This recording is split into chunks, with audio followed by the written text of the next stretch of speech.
সবাইকে নমস্কার জানিয়ে শুরু করলাম আমার নতুন একটি ব্লগ। কেমন আছেন সবাই? আশা করি সবাই ভালো আছেন, আর আমিও মোটামুটি ভালোই আছি। আজকে দেখুন মেঘটা কেমন যেন মেঘলা মেঘলা করেছে সকাল থেকে, আর গুমুট যেন একটা গরম হচ্ছে, মানে কিছু একটা হবে ওরকম মনে হচ্ছে। প্রচণ্ড গরম জানেন তো। আর কালকে তো লাইন ছিল না, রাত্রেবেলায় খুবই মুশকিল। তবে যাই হোক, কিছু করার নেই, ওগুলো তো দিনের কাজ, আর আমাদের দিনের কাজ আমাদেরকে করতেই হবে। চলুন, সকালবেলায় বিছানা গুটিয়ে নিয়েছি, তবু ওই যে ছেলেটা উপরে উঠে নষ্ট করে দিল, তো কিছু কী আর করব। আর বিছানাটা গুছানো হয়ে গেছে, আর আজকে আমরা রান্নাবান্না করব। আমার দুপুরবেলা ডিউটি আছে, আর রান্নাবান্না করব বলতে আজ হচ্ছে নিরামিষ। আর মানে বুঝতেই তো পারছেন, নিরামিষ মানে প্রচণ্ড ঝামেলা হয়। কী দিয়ে করব, কী রান্না করব, আমি তো খুঁজেই পাই না। এদিকে ভাত বসিয়ে দিয়েছি, ইন্ডাকশানটা একটু খারাপ হয়ে গেছে, ওটা সারতে নিয়ে গেছে। সেই জন্য আজকে গ্যাসেই সব রান্নাটা করতে হবে। তাই প্রথমে গ্যাসে আর কি ভাতটা বসিয়ে দিয়েছি, ভাবলাম একটু ফুটে যাক, একটু বন্ধ করে রেখে দেবো, তারপরে হচ্ছে আরেকবার ফুটিয়ে নেবো, তাহলে তাড়াতাড়ি হয়ে যায়, গ্যাসটা অতটা পুড়ে না আর কি। তো সেই জন্য চাপিয়ে দিয়েছি, ফুটেও গেল ভাতটা। আর চলুন কী কী রান্না করব দেখিয়ে দিই। নিরামিষ যেহেতু, আমি সব ফ্রিজে যা যা সবজি ছিল সব একটু একটু করে কেটে নিয়েছি। আর এদিকে তরমুজটা ছিল অর্ধেকটা, ওটা তো কেটেই দিয়েছি, তরমুজটা পরে একটু জুস বানানো হবে আর কি। সেজন্য আগেই যখন কাটতে বসলাম ভাবলাম কেটেই নিই। আর এই যে সবজিগুলো সব কেটে নিয়েছি, পটল, তারপরে হচ্ছে আলু, ঝিঙে, বেগুন সব কিছু। আর এদিকে একটু পালং শাক কেটে নিয়েছি, পালং শাক হচ্ছে ডাল দিয়ে করে দেবো। আর ছেলের একটু আলু ভাজা করে দেবো, যেহেতু আজকে মাছ মাংস কিছুই নেই। আর ওদিকে পুদিনা পাতার চাটনি করব, ওটা আমি ভেবেছি। তবে চলুন আপনাদের সাথে শেয়ার করে আজকে কী কী করতে পারি। আর এদিকে একটু করলা ভেজে নিয়ে যে আজকে ভেজে নেবো, শনিবার যেহেতু। কাল্লা একটু ভাজা করে নেবো আর কি, নিরামিষে কী কী হবে। আর এই যে হাজব্যান্ডকে, ও হাসছে কেন, অ্যাকচুয়ালি আমি পরে ওকে বলেছি যে পোস্তটা শেষ হয়ে গেছে, বলতেই ভুলে গেছি। বললাম একটু নিয়ে এসো আজকের মতন, তারপরে মানে পরে আবার আনবে। জানেন এইটুকু 50 গ্রাম পোস্ত আনলো, এটা হচ্ছে 90 টাকা দাম নিল। ভাবুন, আমরা বুঝতেই পারি না এরকম করে, মানে কেনা হয় না বলে আর কি। তো এই যে সর্ষে পোস্ত দিয়ে আমি একটু শুক্তোর মতো করে দিয়েছি, কাল্লাগুলো ওপর থেকে ভেজে দিয়ে দিলাম। আমি ভাবছিলাম কাল্লাগুলো দিয়ে তরকারি করলে যদি পুরো তরকারিটা তেতো হয়, তাই আমি একটু পরেই দিলাম আর কি।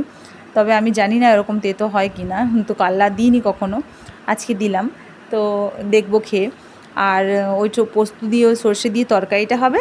আর ভাতটায় তো এদিকে ফুটছে, আরেকবার ফুটতে দিয়ে দিয়েছি, এই দেখুন প্রায় হয়েই গেছে ভাতটা। এরপরে নামিয়ে নেব, আর ছেলের আলু ভাজাটা করে নেব। ভাত আর আলু ভাজা দিয়ে ওকে হচ্ছে, ও একটু এই ভাতের মাড়টা রেখে দিলে না, ও মার ভাত খেতেও খুব ভালোবাসে।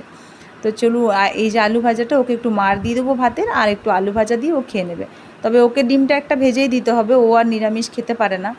তো আমরা সবাই নিরামিষ খাবো, তাই ওকে হচ্ছে আলু ভেজে নেবো। আর এই দেখুন আমাদের মানে মাটির মানে তাওয়ার মতন আর কি, এটাই ভাজাভুজি সব কিছু করি আমি।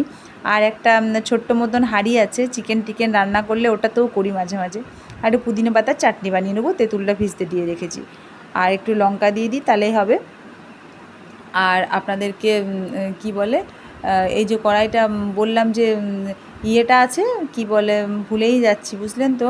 এত মাথা খারাপ হয়ে যায় না সকালবেলা থেকে রান্না বান্না করতে করতে।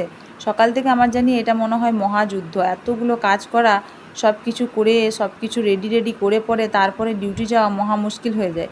বাট হচ্ছে প্রতিদিনের অভ্যাস, সেই জন্য করতেই হয়। আর এই যে আলু ভাজাটা হয়ে যাবে। আর এটা বলছিলাম আর কি, যে এই মাটির জায়গাটা আর কি আমি অনলাইনে অর্ডার করেছিলাম। তো খুবই সুন্দর হয়, বেশ ভালো হয়, মানে ওরকম। আর একটা আছে ছোট্ট, এই দেখুন, এটা দিয়ে আমি হচ্ছে মাংস টাংস যখন কখনো রান্না করি, হান্ডি চিকেন বলে, তখন ওটাতে করি, ওটাতেও সুন্দর মাংস রান্না হয়। তবে আরেকটা কড়াই ছিল, ওটা এখন খুঁজে পাচ্ছি না কোথায় যে রেখেছি। আর এই যে ডাল, পালং শাক দিয়ে একটু মুগের ডাল সেদ্ধ করে দিয়েছি, এটা একটু ওই যে কাঁচা শুকনো লঙ্কা আর একটু জিরে ফোড়ন দিয়ে ওটা করে দেবো।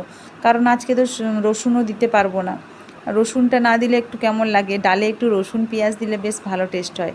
তবে মুগের ডালটাও ভালোই লাগে পালং শাক দিয়ে, ওটাই করে দিলাম আজকে। ব্যাস, এই যে ডাল হয়ে গেল, আমার রান্না মোটামুটি কমপ্লিট হয়ে গেল।